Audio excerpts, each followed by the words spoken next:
बिस्मिल्लाहिर्रहमानिर्रहीम अस्सलाम वालेकुम। और आज हम सक्युलेंट्स की प्रोपगेशन भी करेंगे, इनके बारे में जानेंगे भी। गर्मियों में इनकी जो ग्रोथ होती है बहुत स्लो हो जाती है, क्योंकि गर्मियों में इनका भरने का सीज़न नहीं होता। सर्दियों में इनके भरने का सीज़न होता है, तो गर्मियों में इनकी जो ग्रोथ होती है वो रुक जाती है, बहुत स्लो हो जाती है। इनके जो बेबीज़ होते हैं वो भी बहुत स्लोली स्लोली बढ़ते हैं, और इनके जो हम कटिंग्स वगैरह लगाते हैं वो भी स्लो हो जाती हैं। तो ये थोड़े से डोरमेंट्स में चले जाते हैं, लेकिन इनकी ग्रोथ होती रहती है। अब छोटे से मैंने 2 पॉट्स लिए हैं, इनमें मैंने एक नाइफ़ से होल किए हैं, उसको गर्म किया है और होल आसानी से बन जाते हैं। इसमें हम गार्डन सॉइल भरेंगे, और इसमें हम डालेंगे कैक्टस सॉइल में सैंड की मिकदार जो होती है वो ज़्यादा होती है। तो कैक्टस सॉइल में हम हाफ़ सॉइल ले लेते हैं, और इसमें सैंड होती है और ग्रेवल्स और पेबल्स वगैरह शामिल कर लेते हैं। वो इनके लिए बहुत इनको पसंद होते हैं। जो ग्रेवल्स होते हैं उनसे भी ये एनर्जी लेते हैं, न्यूट्रिएंट्स लेते हैं, उनमें कैल्शियम और दूसरे न्यूट्रिएंट्स होते हैं। तो ये पत्थरों को भी पसंद करते हैं, बहुत ज़्यादा नहीं डालने चाहिए कि वो पानी को फिर होल्ड कर लेते हैं और फिर हमारे प्लांट्स रोट भी हो सकते हैं। तो ये कैलेंडुला का बेबी है, जो कि मैंने लीफ से इनकी प्रोपगेशन की है। हम इनकी प्रोपगेशन कर सकते हैं, कटिंग से भी कर सकते हैं और लीव्स से भी कर सकते हैं। वैसे इनकी जो अपनी ग्रोथ होती है बहुत स्लो होती है, ये सालों में बस इतना की ही बढ़ते हैं, और इनको हम अच्छे से अपने मिनिएचर गार्डन में यूज़ कर सकते हैं।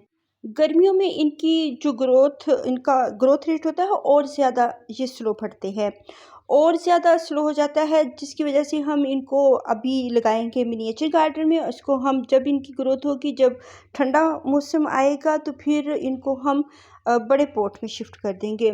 फ़िलहाल हम इनको बहुत सारे तरीक़ों से लगा सकते हैं। इनके फेरी गार्डन बना सकते हैं, इनको हम छोटे पॉट्स में डेकोरेट कर सकते हैं। तो जितने भी छोटे-छोटे इनके जो बेबीज़ होते हैं, जो हमने लीफ से बनाए हुए होते हैं, तो वो हम इसमें अपने मिनिएचर गार्डन में यूज़ कर सकते हैं। तो घोस्ट प्लांट, क्योंकि ये एचेवेरिया की वैराइटीज़ में से होते हैं और ये ग्रेप्टोपेटलम होते हैं, ये गर्मी को बर्दाश्त कर लेते हैं। और जो पर्पल डिलाइट हैं वो भी ग्रेप्टोपेटलम होते हैं, वो भी गर्मी को बर्दाश्त कर लेते हैं। जो बहुत ज़्यादा एचेवेरियाज होते हैं, हसास एबनी वगैरह, वो गर्मी को बर्दाश्त नहीं कर सकते हैं।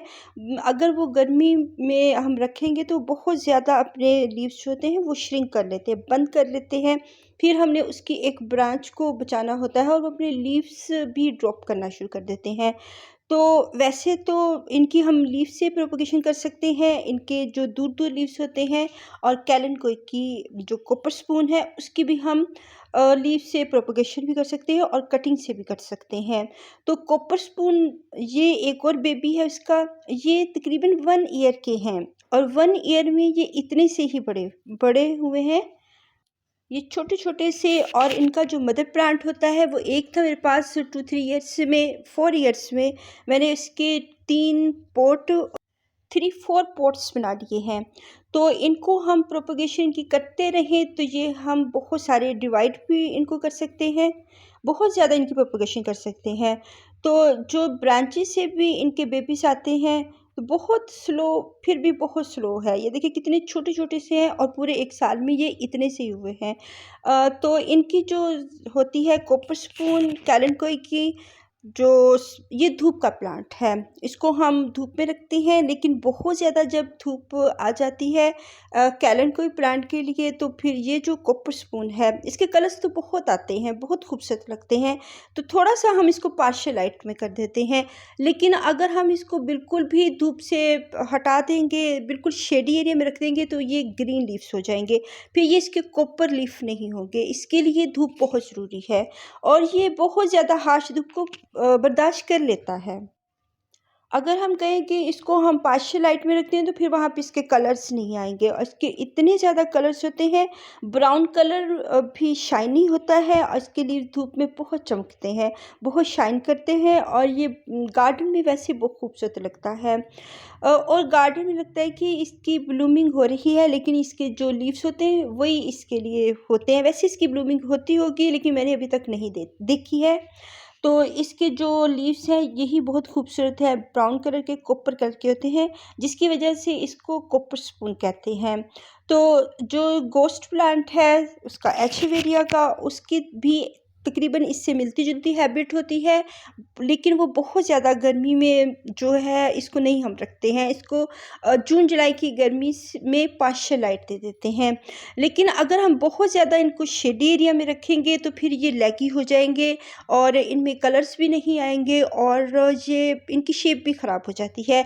इनको ब्राइट लाइट में और फ़िल्टर्ड लाइट देंगे। ग्रेप्टोवेरिया जो होते हैं ये भी धूप को बर्दाश्त कर लेते हैं और अगर बहुत ज़्यादा ये इनके लीव्स बर्न होना शुरू हो जाएँ, बहुत ज़्यादा गर्मी आ जाए, तो फिर हम इनको जो बिग पॉट होते हैं उनके पीछे छुपा के रख देते हैं। अगर हमारे पास शेडी एरिया है तो ब्राइट लाइट में हम रख लेंगे, अगर हमारे पास वो नहीं है, सारे ही जो टेरेस है उस पे धूप आ रही है, तो फिर हम वो पूरे टेरेस पे एक तो हमने लगाया हुआ होता है ग्रीन नेट, तो फिर भी इनके लिए वो फ़िल्टर्ड लाइट जो होती है जून-जुलाई के मंथ में इनको तंग करती है। तो फिर हम थोड़े से इनके आगे बिग पॉट्स रख देते हैं जो कि फ्लावरिंग प्लांट्स होते हैं, जो धूप को पसंद करते हैं। तो इसलिए फिर हम इनको गर्मी में भी महफूज़ रखते हैं, वैसे ये गर्मी से निकल के ही आए हुए हैं। अगर जो गर्मी से या गर्म हवाओं से में नहीं बचते हैं, तो वो फिर प्लांट्स हमारे पास बचते नहीं हैं। इन्होंने बर्दाश्त की है बहुत ज़्यादा जो गर्मी है, 48 या 49 टेम्परेचर चला जाता है, तो उसमें भी इन्होंने अगर सर्वाइव किया है। वैसे इनको फ़िल्टर लाइट में रखा गया है, ये नहीं कि इसको डायरेक्ट धूप में हमने रख देना है। इतनी जून-जुलाई की धूप में बहुत ज़्यादा हार्श धूप में हमने इनको नहीं रखना।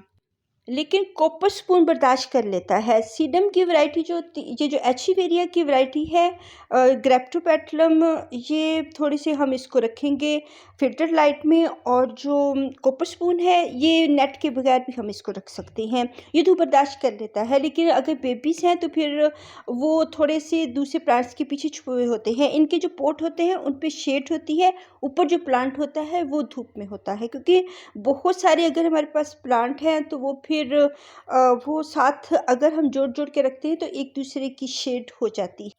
हम इनको ईज़िली अगर मिनिएचर गार्डन बना रहे हैं तो ईज़िली हम 6 मंथ तो इसमें ज़रूर इसको हम रख सकते हैं। इतनी जल्दी इनकी जो ग्रोथ नहीं होती है, ये इतनी जल्दी ग्रो नहीं होते हैं, बड़े नहीं होते हैं, तो फिर 6 मंथ तो इसमें आराम से 4 मंथ गुज़र जाएँगे।